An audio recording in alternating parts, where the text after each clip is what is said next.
Matapos nga ang mga event nila, ay talaga nga naman ngayong araw ay balik taping ng araw itong Don Bell sa kanilang upcoming teleserye na Can't Buy Me Love. Umani nga agad ito ng samot-saring komento sa social media at talagang excited na silang mapanood ang teaser nito. Kaya naman itong si Mami Bang na talagang solids nga sa pagsusuporta sa Don Bell ay may post nga patungkol sa kanila kung saan ngayon ay nagtitrending na at umaani ng samot-saring komento. At ito nga mismo ang kanyang sinabi. Narito nga ang paayuda ni Mami Bang ngayong araw.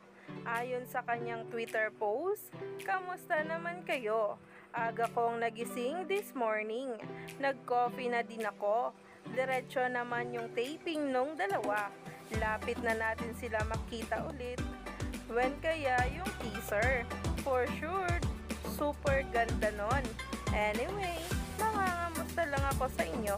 Have a great day, night everyone. Ingat kayo today." At ang sabi naman ng isang bula, "Hello po, salamat sa pangungumusta.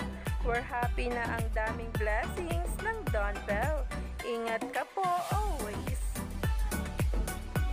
Kaya naman talaga, wag na ngang magpahuli pa sa mga paayuda at ganap ni Donnie Pangilinan at Bel Mariano. Lalo pang at busog na busog tayo sa mga paayuda at updates nila. Kaya naman, stay tuned lang tayo for more updates tungkol sa Don Bell.